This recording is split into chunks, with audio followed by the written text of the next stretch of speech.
hour is late, but you can still make a difference in this election. The countdown to the election starts now. ELN Local News is your election headquarters. More on the candidates in the last day in the race to the White House. I've already heard a lot of people who physically don't have anything left. Hurricane Sandy may not have hit Elon, but some students are feeling the effects of the storm. Planning on taking the shuttle to the airport for the holidays? Why some students are frustrated with the shuttle schedule. I'm Steve Roth. And I'm Carly Hilliard. ELN Local News starts right now.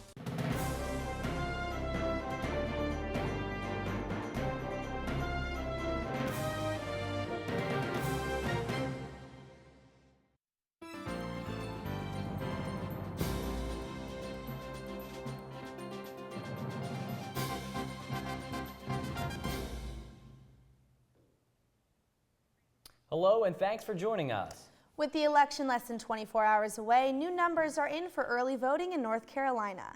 According to the State Board of Elections, more than 2.5 million North Carolinians have already cast their ballot. This breaks the 2008 record by about 100,000 votes. And across the country, the Associated Press reported last night that roughly 30 million Americans have already voted. On the final day of the campaign, the latest CNN poll has the presidential race in a dead heat, with both Obama and Romney pulling 49% of the vote. President Obama does hold slight leads in critical swing states, including Ohio, Wisconsin, and Virginia. Politico.com projects 303 electoral votes for Obama and 235 votes for Governor Romney. That would be an Obama win.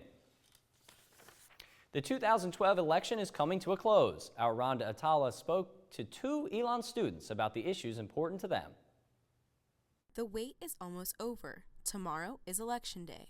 We've got a cure! We must restore, and I will restore, work into welfare. One of the biggest concerns this election is the economy. And for Junior Jack Miner, that was one of the biggest issues when deciding who to vote for.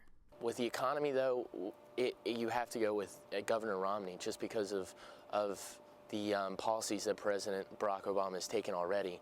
While in good nature and hopeful, they have failed so far and have not been productive as the American public has wanted, and that's shown through preference polls. But for student Raven Bennett, it's all about education. Education, because I'm here at ELN and I need someone as a candidate who's going to help me help myself, if that makes sense. I need someone who is making it accessible, making funds accessible. Pell Grants, Obama has doubled Pell Grants since he's been in office, and that's the kind of president we need in office for another 4 years. Some voters look at personality when picking a candidate. Charisma is very important with the president, how they present themselves, because they're the #1 representation of the country. Obama has that presidential swagger that's like, I got you, and we gonna do this, I got you, and that's why the ladies love him and everyone loves him. No matter the issue, tomorrow is the day to find out which candidate convinced voters. Rhonda Atala, ELN Local News. He was the 42nd president, and on Sunday he was in Raleigh. Joe Bruno brings you more on President Clinton's visit to Pullen Park. President Clinton woke up early Sunday. He joined President Obama in New Hampshire to campaign with the president, and from there, Clinton was off to Minnesota, where he delivered a speech before hopping on a plane to the Tar Heel state. He is fighting terror, and he is vigorously pursuing diplomacy to make a world with more partners and fewer adversaries, and he's got a heck of a Secretary of State. President Clinton was in North Carolina to campaign for Obama. A crowd of 4,000 gathered in Raleigh's Pullen Park to hear him speak. I am for President Obama because he'd be a better decider-in-chief. That's what George Bush once said.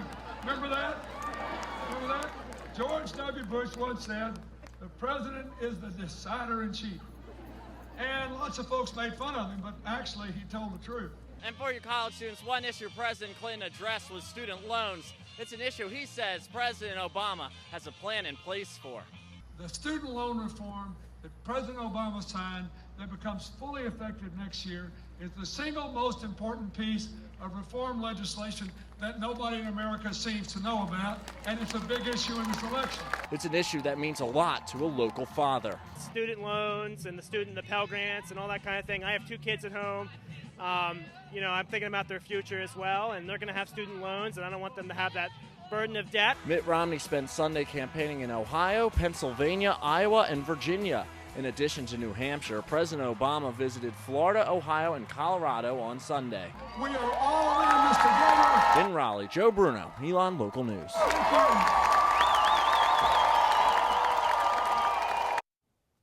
President Clinton spent today in Pennsylvania. He began his day speaking in Pittsburgh before heading to Bluebell in Philadelphia. But before President Clinton took the stage, Lieutenant Governor and Democratic candidate for governor Walter Dalton spoke to the crowd. Dalton urged the audience to bring friends to the polls and vote. He said that the presidential election is a race between 2 people with 2 different visions for America. After the speech, we asked him why college students should vote for him for governor. Is give people that opportunity for an education. That's the tool for success. They're about cutting that out in many, many ways. So I have actual plans that will build our economy back, create jobs for the future.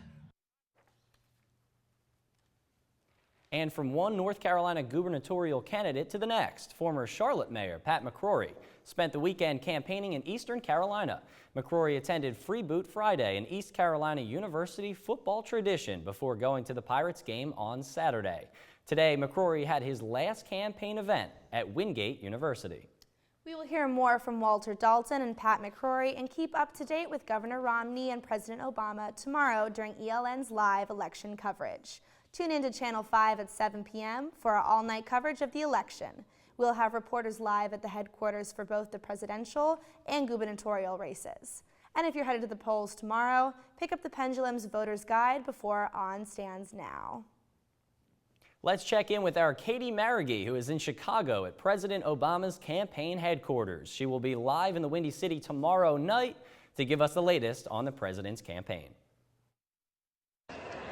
I'm here in Chicago, where the president lived and worked as senator before becoming commander-in-chief in 2008. He and his family were here 4 years ago when he won, and on Tuesday, he and his family will be at McCormick Place, the largest convention center in the United States. I will also be here on Tuesday, bringing you live updates from Chicago all night long.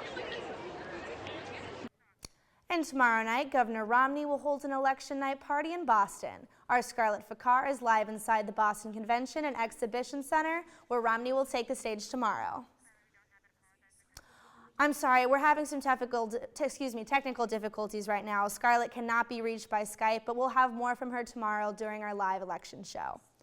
Last week, Superstorm Sandy swept through the Northeast, causing major damage. While some areas will be without power on Election Day, officials are looking into alternative methods, such as paper ballots and voting by email for those affected by the storm.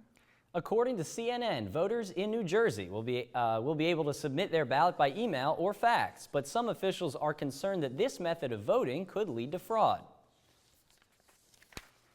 It's been an exhausting, devastating week for many in the Northeast United States. Superstorm Sandy blew in last Monday night, killing 111 people and wiping away many homes, mostly in New York and New Jersey. Many on the East Coast are still struggling to get by after the storm. Brian Mazurski took a look at how the storm affected some ELN students. There's no damage on campus, but the pictures and stories students have from their home states show the different kind of damage. It's completely destroyed. The boardwalk ripped up. There's boats in the middle of the street. It's crazy. It's still far from over.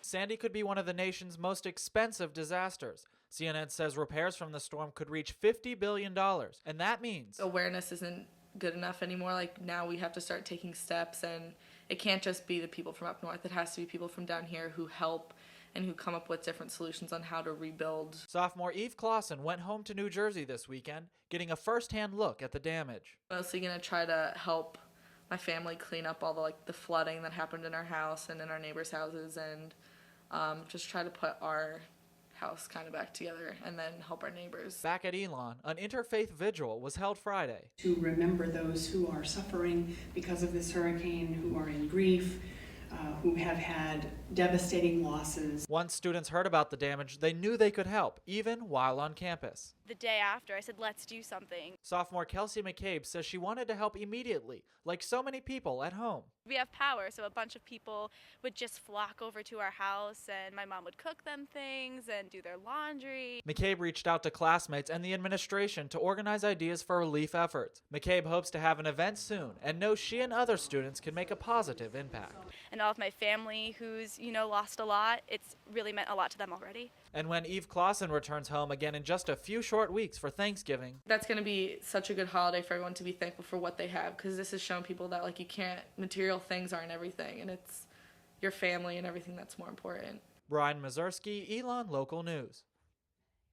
Clausen returned to Elon safely and says her New Jersey neighborhood is still without power and is expected to be without power for about a month. She says there are firefighters and policemen working around the clock to prevent looting. Relief workers are also giving out free water, ice, clothes, and hot meals. And it looks like we have Scarlett is now live with us. Scarlett. Hey guys, I have been able to do a lot since I've been here in Boston. One of the first things that I did was go visit some of the historical sites, the USS Constitution, Bunker Hill, the Massachusetts State House. It's been really great. I've also been able to talk to some students on the street, some people, some things pertaining to Mitt Romney's religion and how that could impact the way he governs if he is elected as president tomorrow.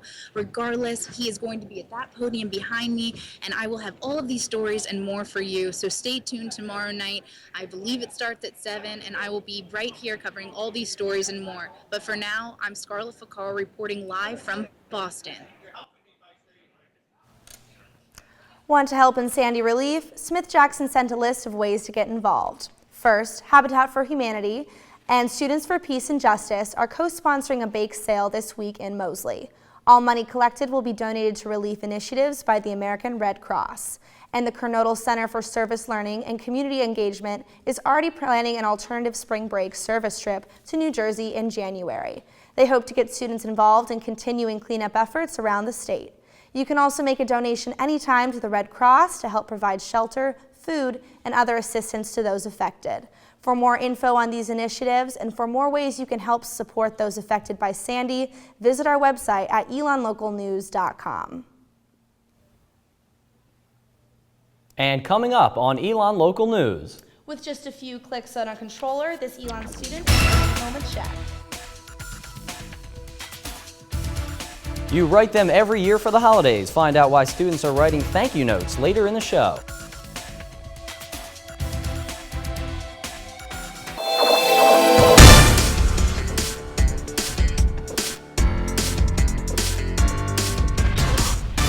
Away until Thanksgiving break. Students are looking for a ride home. Elon's shuttle bus to the airport is not working for some students. Our Carissa parent has the story.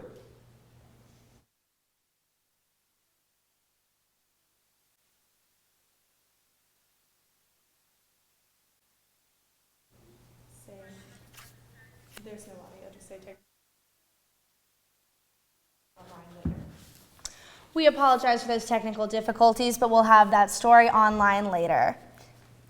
Now, while some students are planning to fly home, others are taking the car ride home. Here's a peek at this week's Pump Patrol. The cheapest gas you will find nearby is BP on Haggard at $3.27. At just 1 cent more, Shell on Church Street comes down to $3.28. And rounding out our Pump Patrol at just $3.31 is Marathon on Haggard. Some Elon students have a hard time finding a job, but our Sky Cowens found one student who makes money doing what he loves. A popular pastime is one freshman's income. My name is Cooper Boyd, and I'm a professional Halo player. Playing Halo up to 50 hours a week gave Cooper the title of a professional gamer. He plays in Major League Gaming tournaments, or MLG for short. His pay is based on how well he plays. Being a pro Halo player means that you have a sponsor. We were partially sponsored by Red Bull and partially sponsored by Irish Spring. Like, they want to make it as easy as for you to do your best in the tournament because they're making their money off of MLG. Cooper described Halo as not just a video game, but an exciting team sport that requires skill and hours of practice.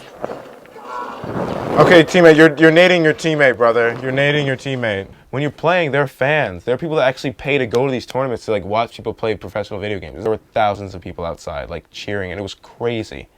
It was crazy. But Cooper likes the friendship that comes with Halo more than the money and the excitement that comes with professional gaming. The whole community aspect that like you can like bond with people and like meet friends just from playing online games, and also that you can make money for playing video games. Cooper will play in a tournament in Raleigh over Thanksgiving break, and he someday hopes to compete at the international level. Sky Cowan's ELN Local News.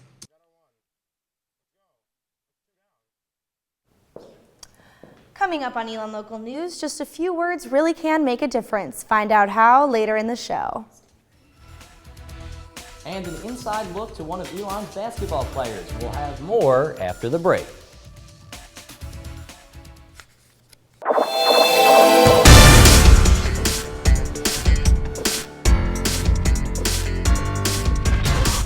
This year, ELN introduced you to first-year student Frank Camposano.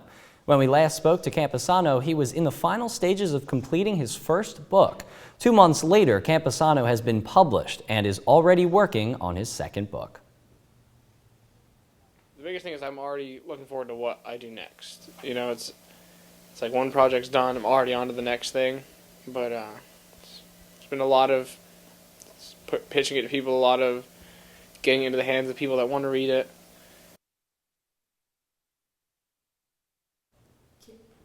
It's the simple gestures in life that mean the most. Brennan McDavid found out how ELN is showing their appreciation to others by giving back. It's 2 words that we love to hear, but 2 words some think we never say enough. Thank you. ELN's campaign 1,000 Thanks kicked off last week with the mission to write more than 1,000 handwritten thank you notes to donors. Amanda Zamzes graduated from ELN in 2008 and is back working for the university. She knows personally how important donors are to ELN. That's how 1,000 Thanks came to be. I am so lucky to have gone to school here, to study here, and now to work here because I have so many doors that have been opened to me through donors' contributions that I just think it's nice for them to receive a unsolicited thank you note just saying we appreciate what you do. It's easy to get involved. Students just get a card and pick a donor's name out of a bowl and write a simple thank you note. Sophomore Katie Batchelor believes it's the personal touch that makes the difference. I know if I ever get a piece of mail that has like a name just typed on there, I'm not going to open it. I'm going to assume it's junk mail. But when it's personal, I mean, it kind of feels like you've actually done something. ELN donors come from all backgrounds, but something many don't know, 65% of current faculty and staff members give back to the university. Lauren Cox teaches ELN 101 class and works in the accounting office. She is a proud ELN donor. You know I give, I interact with the students every day and I think they're wonderful, but it was just that extra step to have a piece of paper to say thank you that made you really feel like you did the right thing. The 1,000 Thanks campaign reached a grand total of 1,563 thank you notes. That surpasses last year's total by over 300 cards. Britta McDavid, ELN Local News. The campaign has been thanking ELN donors for 3 years. Donors for the program help supply the university with scholarships, athletic facilities, speakers, and more. For more information on the 1,000 Thanks campaign, email Kelly Smith and Caroline O'Brien. Nice gesture by the university. Did you participate in this event at all? I did not. That is the first time I heard about this event, but that is pretty great. And I'm just going through my notes as we talk about this, but that is pretty impressive. I did not get a chance to take a look at that yet, but that's a great cause there. You know, I didn't either, and this has been around as long as I've been at ELN, and I'm so surprised that I didn't know about it, and now I wish I had gotten involved. Next year, this will definitely be something I'll stop by. There's a lot of hidden gems around here, so it is pretty neat to see, some of this stuff coming up. I'm a senior, but, maybe next time somebody else will get to take a look. All right, Jimmy. Jimmy is our sports guy, and he's ready to go. All right, so we've got all the highlights from sports this weekend, from soccer to basketball, coming up next.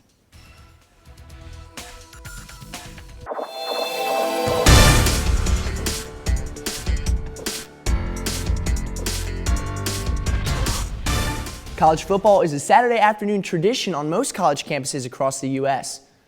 But for the Elon football team, this season's results have not drawn nearly as many fans as in the past years. Elon football coaching assistant Andrew Bronstein says there is a disconnect between the team and Elon community. I've been to every school in the SoCon. I've seen other fan bases. I've seen the interactions that they have with their players, and I see what it's like here. There's not a strong sense of care in the Elon community about the Elon football team. After being crowned the SoCon regular season champions last week, the men's soccer team took on Davidson Saturday night in the first round of the SoCon tournament. Let's take a look at the action. Here's Alex Givens. He sprints across down the field, takes control of the ball before serving up a goal, and this wasn't even 2 minutes into the game. Davidson up 1-0. The Phoenix respond, though, as Chris Thomas here, you can see he saves the ball from out of bounds, passes it to Mark Berlin, and Gabe Latique and Jordan Smith work together to score this one, sending the team in a fit of frenzy on the field. That's Gabe right there putting the jersey over his head. He's excited on this one. And the team's there to congratulate him. 1-1 tie game. Miguel Salazar strategically passes to Latique, who sends it flying in a circle of chaos. Chris Thomas gains control of it and puts it in the goal with another powerful boot. 2-1 Phoenix, and that would do it. They would beat the Wildcats and move on to the SoCon Tournament Final Four. Also, Elon tied Duke earlier in the week to close out the regular season at home. The nation's leading goal scorer, Chris Thomas, was emotional after a great 4 years playing for the Phoenix at Rudd Field. Yesterday afternoon, the women's basketball team won their exhibition game against Belmont Abbey 83-42. Their first official game will be Friday in Columbia against South Carolina. Just a normal men's basketball exhibition game against a little team in Virginia? Not quite. Countless hours in the gym, ongoing reps in the weight room, mastering the X's and the O's. That's what you need to be the best at basketball. But Austin and big brother Marshall Hamilton had something growing up that made the work a little easier: each other. He's the type of person that, if he does something, at a higher level, then he wants me to do that. So he's going to push me even harder and, make sure I can get to, where he's been. He's one of my biggest fans, and I'm one of his biggest fans. So, we have a great relationship. And I think out of the brothers, I think we play the best together. But when the game started on Saturday, brotherhood was put on hold. The brothers sported different jerseys, Austin for Elon and Marshall for Ferrum. We're very competitive, and, we want to win. We're playing Elon versus Ferrum, and, we have to play hard against each other. Walter, the oldest of 5, is glad their family can enjoy this unique moment. I know us as a family, we're just excited and elated the fact that they're able to play versus each other, which, doesn't happen too often. So this is a once-in-a-lifetime experience, a moment for the family. Once the jerseys come off for the Hamilton brothers, it's back to normal. At the end of the day, it's all love. After the game, it's all love. And that's a perfect time to reunite the family ties. Back to being brothers, yeah. Or as their dad likes to say, the Civil War is over, so to speak. Elon took the win, but the Hamilton family took home memories. I know my mom took a million pictures, we can show pictures, but at the end of the day, man, it's just about the memories. Team Hamilton! This is a day of memories for the two of them, something they can show their children. That's all we have for this Elon Local News. Thank you for watching. And follow us on Twitter at Elon Local News. And don't forget to like us on Facebook. And remember, tomorrow is your last chance to vote in this year's presidential election.